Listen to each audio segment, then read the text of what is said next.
오늘의 조선일보 사설은 이럴 바엔 정의당은 간판을 내리는 것이 정의다 라는 제목입니다. 정의당이 전국위원회를 열어 비례대표 2년 순환제를 실시하기로 결정했습니다.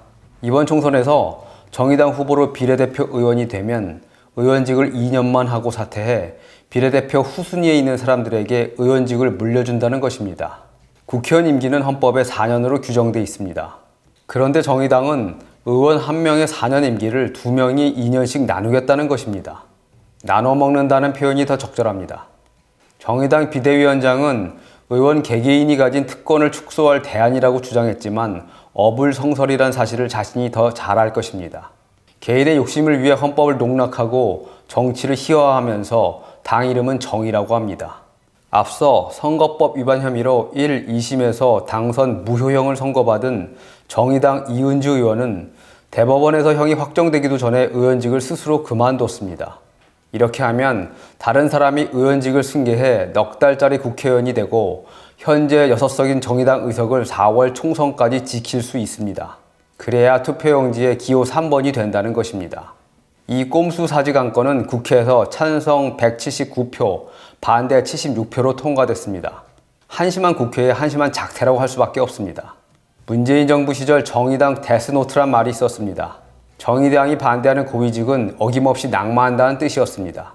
정의당은 2019년 조국 사태 초반만 해도 조 씨에게 버틸 수 있겠냐고 했습니다. 그러다 돌연 사법개혁의 적임자라며 데스노트에서 제외했습니다. 알고 보니 민주당이 원하는 공수처 신설과 정의당이 원하는 선거법을 맞바꾸는 뒷거래를 한 것이었습니다. 당명에서 정의를 빼라는 비판이 빗발쳤고 탈당이 줄을 이었습니다. 막상 총선에선 위성정당을 만든 민주당의 뒤통수를 맞아 6석을 얻는 데 그쳤습니다. 정의당은 2021년 당대표가 같은 당 의원을 성추행한 사실이 드러나 사퇴했고 2022년엔 청년 대표가 당 관계자들로부터 성폭력을 당했다고 폭로하기도 했습니다. 당 차원에서 박원순 조문을 강요하는 듯한 모습을 보이기도 했습니다. 성추행 가해자 옹호당이란 비판도 나왔습니다.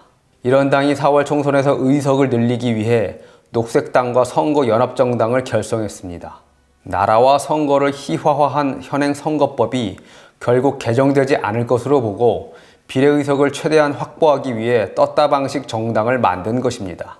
이런 정의당은 이제 간판을 내리는 것이 한국 정치를 위한 진정한 정의일 것입니다. 오늘의 조선일보 사설이었습니다.